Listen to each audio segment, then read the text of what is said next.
জয় মা। সবাইকে এই লাড্ডুগোপাল চ্যানেলে অনেক অনেক স্বাগত জানাই। গুরুদেবকে প্রণাম জানিয়ে, মাতা পিতাকে প্রণাম জানিয়ে এই পাঠ শুরু করব। আর স্বপ্নজীবন বই থেকে পাঠ করছি। তো মূল পাঠে আসার আগে শ্রী শ্রী অন্নদা ঠাকুরের শ্রীচরণ কমলে সশ্রদ্ধ প্রণাম জানিয়ে মূল পাঠে অগ্রসর হব। তো স্বপ্নজীবন পার্ট 32 অবধি আপলোড করা আছে। আজকেরই পাঠ, আজকেরই ভিডিও পার্ট 33। ঠাকুর শ্রী শ্রী অন্নদা ঠাকুর শ্রী শ্রী রামকৃষ্ণ পরমহংসদেব শ্রী শ্রী অন্নদা ঠাকুরকে নিয়ে নরক দর্শনে যাচ্ছেন। দুটো নরক তিনি দেখাতে পারবেন, বা দুটো নরকের যে দৃশ্য তিনি দেখাতে পারবেন বলেছিলেন, আর বাকিগুলো সেই রকম পাপী না হলে তারা দর্শন করানো যায় না বলেছিলেন। কি কি? কর্তব্য কর্মে অবহেলা, আর ঈশ্বরে অবিশ্বাস। এইগুলো যারা করেন তাদের সাথে কি কি হতে পারে দেহ ছাড়ার পর, সেইটা ঠাকুর কিন্তু তার একটা আভাস শ্রী শ্রী অন্নদা ঠাকুরকে দেখিয়েছিলেন, সেই দৃশ্যগুলো দেখিয়েছিলেন। আমরা আগের দিন বিশ্রাম দিয়েছিলাম পাঠকে কোথায় না, সেই একটা বৃক্ষের কাছে এনে ঠাকুর তাকে দেখতে বললেন যে বৃক্ষটার দিকে নজর রাখো। আসছি এবারে মূল পাঠে। বলছেন তিনি, চোখের উপর তখন একটা বৃক্ষের পরিবর্তনশীল অবস্থা লক্ষ্য করিতে লাগিলাম। প্রথমে দেখিলাম বৃক্ষটা পত্রপুষ্পহীন, যেমন শীতান্তে বসন্ত সমাগমের পূর্বে কোনো কোনো বৃক্ষ পত্রপুষ্প বর্জিত হয়, সেই রকম। পরক্ষণেই দেখি যেন তাহার পত্রোদ্গম হইতেছে, নব নব পল্লবে যেন বৃক্ষের নব যৌবন সূচিত হইতেছে। আর দেখিতে দেখিতে আবার কোরকে কুসুমে বৃক্ষটি পরিপূরিত হইল। ঝাঁকে ঝাঁকে মধুলব্ধ মধুকর এবং প্রজাপতি দল আসিতে লাগিল। ফুলের পর ক্রমে ফল ধরিতে লাগিল, আর সঙ্গে সঙ্গে আবার কত বিচিত্র বর্ণের পক্ষী দলে দলে আসিতে লাগিল। আর পক্ষীর কলকাকলিতে স্থানটা তো আরও আরও মনোরম বোধ হইতে লাগিল। আমরা তখন বৃক্ষতলে উপস্থিত। দু একটা ফলও ছড়িয়া পড়িতে লাগিল, আর ফলগুলো দেখিতে সিঙ্গাপুরি বাদামের মতন, বাংলা পাঁচের আকারে, উপরিভাগ পীত বর্ণ, রেশমি আবরণে আবৃত, আর ভেতরে টুকটুকে লাল। আমি তো ক্ষিপ্র হস্তে একটা ফল কুড়াইয়া দেখিতে লাগিলাম। ফলটা দুটো তিনটে স্থানে ক্ষত। আমার কিন্তু এমনই লোভ হইল যে ফলটার আস্বাদ যেন না লইলেই নয়। তো তখন ঠাকুরকে বলিলাম, আপনি একটু খান, আমি একটু খাই। ঠাকুর বলিলেন, সে কি, তুমি এ ফল কী করে খাবে? তুমি যা খাও তা তো মাকে নিবেদন করে খাও। আমি বললাম, কেন, এও তো নিবেদন করে দেব। তিনি বললেন, উচ্ছিষ্ট ফল নিবেদন। কীরকম? তখন আমি বললাম যে, রেখে দাও তোমার উচ্ছিষ্ট। এখানে আবার উচ্ছিষ্ট কি? এ তো স্বর্গ, এখানেও কি উচ্ছিষ্টের বিচার আছে? ছোট বড় আমি তুমি ভেদাভেদ আছে? জাতকুল মান অভিমানের গণ্ডি আছে? এই আমি মাকে ফল উৎসর্গ করে দিলাম, নাও প্রসাদ নাও। এই বলিয়া ঠাকুরের হাতে ফলটা দিলাম। ঠাকুর হাসিতে হাসিতে ফলের কিয়দংশ গ্রহণ করিয়া অবশিষ্ট আমাকে দিলেন। আর আমি মুখে দিয়া দেখি অমৃত, এমন মধুর আস্বাদ ইতিপূর্বে আমি রসনায় অনুভব করি নাই। পরম আনন্দে ফল খাইতে খাইতে ঠাকুরের সঙ্গে চলিলাম। আর ঠাকুর বলিলেন, আর কিছু দূর গিয়েই কর্তব্য কর্মে অবহেলা নামক নরক দৃশ্য তোমাকে দেখাবো। সত্যি কিছু দূর অগ্রসর হয়েই দেখতে পেলাম যে পথের দক্ষিণ পাশে রাস্তা হতে নিচে নামার সিঁড়ি রয়েছে, আর ঠাকুর সেই সিঁড়ি দিয়ে আমায় নামাইয়া লইয়া চলিলেন। অনেকটা নামিয়া আসিয়া কারখানার চিমনির মতন একটা অনতি উচ্চ চোঙা দেখিতে পাইলাম। আর চোঙার নিকট আসিয়া ঠাকুর এক সাংকেতিক শব্দ করিলেন, আর অমনি চারিজন বিকটাকার পুরুষ কোথা হইতে আসিয়া উপস্থিত হইল। তাহাদিগকে দেখিলে মানুষ বলিয়া মনে হয় না, তথাপি তাহারা মানুষের মতনই হস্তপদ বিশিষ্ট জীব। ঠাকুর পুনরায় তাহাদিগকে সংকেত করায় তাহারা চোঙার একদিক খুলিয়া ধরিল। তো তখন ঠাকুর আমাকে দেখিতে বলিলেন। দেখিলাম কি ভীষণ দৃশ্য, কি পুঁতিগন্ধময় গভীর কূপ। প্রশস্ত কূপের মধ্যভাগে দৃষ্টিপাত করিয়া দেখিলাম যে দুর্গন্ধময় পচা জলে মল মূত্র পুঁজ রক্ত ক্রপ ক্লেদাদির সহিত জগতের যত দূষিত আবর্জনা একত্র করিলে যে উৎকট পদার্থের সৃষ্টি হয়, তাহাতেই ওই আকণ্ঠ নিমজ্জিত কঙ্কাল সার অসংখ্য নরনারী পিপাসাতুর হতে হইয়া ইতস্তত বিচরণ করিতেছে, আর সকলের মুখে মৃত্যুর করাল ছায়া, কাহারও কথা কহিবার শক্তি পর্যন্ত নাই। দারুণ পিপাসায় অধীর হইয়া মধ্যে মধ্যে শুধু ওই দুর্গন্ধময় তরল পদার্থ মুখে লইতেছে। হায়, তাহাও কি কেউ গলার্ধকরণ করিতে পারিতেছে? মুখে লইবা মাত্র উহা যেন শুকাইয়া যাইতেছে, কেহ বা ফুৎকার করিয়া ফেলিয়া দিতেছে, কেহ বা উহাই গিলিয়া পুনরায় উগ্রাইয়া দিতেছে। সে এক বিভৎস দৃশ্য, আর সেই হৃদয়ভেদী দৃশ্য দেখিয়া মানুষ স্থির থাকিতে পারে না। আমিও স্থির থাকিতে পারিলাম না। চোখের জলে আমার বুক ভাসিয়া যাইতে লাগিল। আর আমার অবস্থা দেখিয়া ঠাকুর আমায় হাত ধরিয়া দূরে লইয়া আসিলেন এবং গদগদ কণ্ঠে বলিলেন, এরই নাম কর্তব্য কর্মে অবহেলা নরক। কর্তব্য কর্ম এ বড় সাংঘাতিক জিনিস।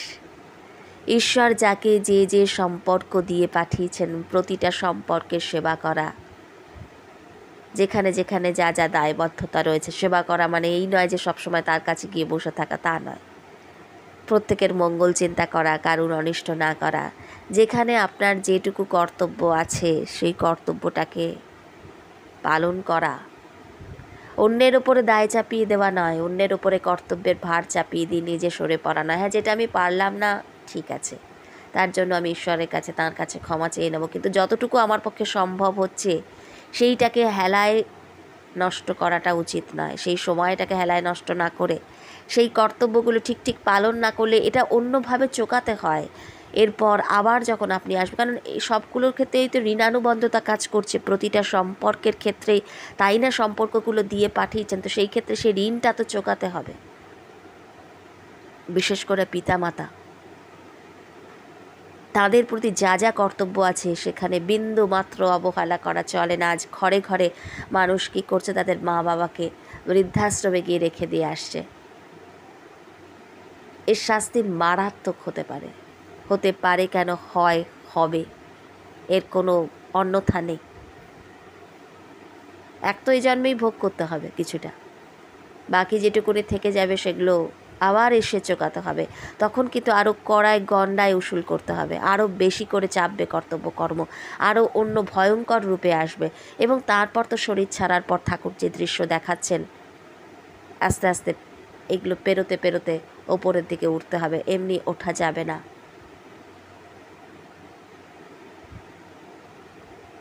এমনি ওঠা যাবে না। আপনারা হয়তো ভাববেন যে স্বর্গ নরক ওইভাবে আছে কি, সবটাই তো আমাদের মনে, না ওইভাবে নয়। কিন্তু বিষয়টা হচ্ছে, কিছু কিছু লোক তো আমরা দেখতে পাই, যেমন বিষ্ণু লোক, শিব লোক, এরকম তো অনেক লোক আছে না।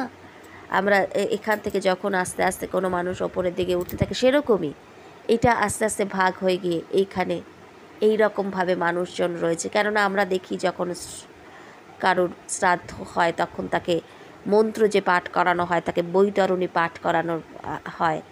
তো এগুলোর একটা ব্যাপার বা বিষয় তো অবশ্যই আছে, এমনি এমনি তো কিছু নয়। তো ওই নরক, কর্তব্য কর্মে অবহেলা করলে যে কি হতে পারে, কি ভয়ঙ্কর শাস্তি আসতে পারে, বিশেষ করে পিতামাতার অবহেলা। এবার যাদের পিতামাতার সঙ্গে বনিবনা হচ্ছে না, বারংবার ক্ষমা চাইতে থাকুন। বারংবার কিছু একটা ভুল হচ্ছে আপনার তরফ থেকে এবং তাদের তরফ থেকেও, কোথাও একটা খিচমিচ ধরছে, কিন্তু সেইটাকে বড় করে আপনার যা কর্তব্য সেখান থেকে সরে আসা কখনোই উচিত নয়। ফিরে আসছি আবারও মূল পাঠেতে। বলছেন তিনি,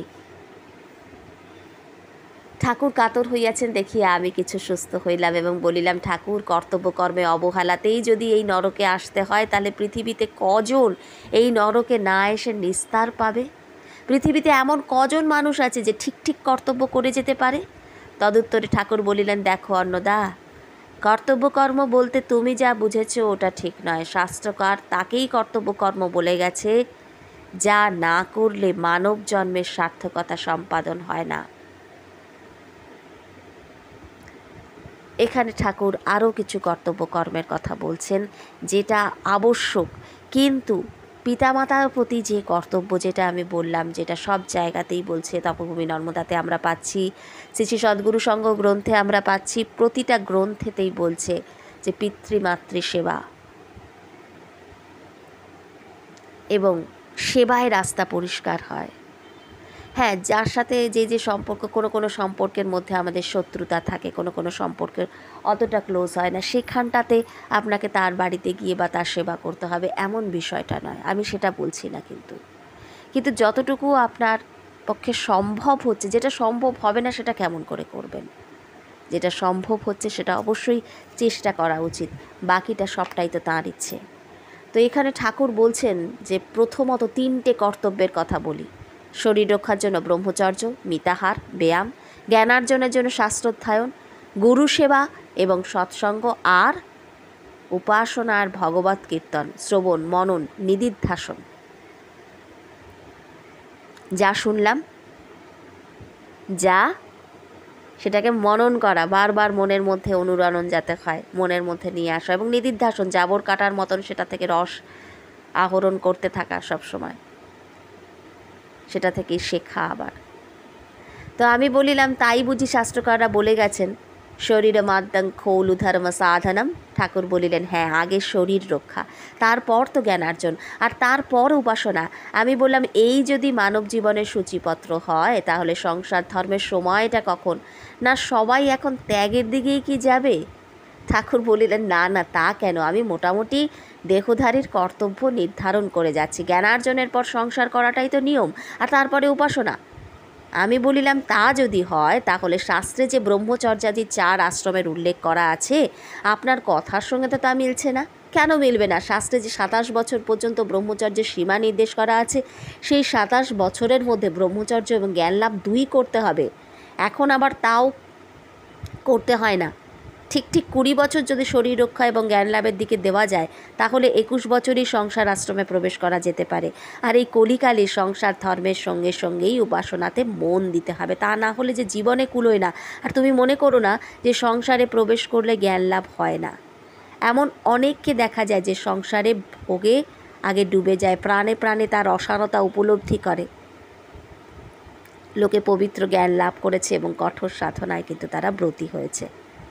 তা সত্য, সংসারেও জ্ঞান লাভের অনেক কিছু আছে। আচ্ছা, সংসারে প্রবেশ না করে যদি কেউ জ্ঞান লাভ করে আর সাধনায় মন দেয়, তাহলে কি তার কর্তব্যে ত্রুটি হয়?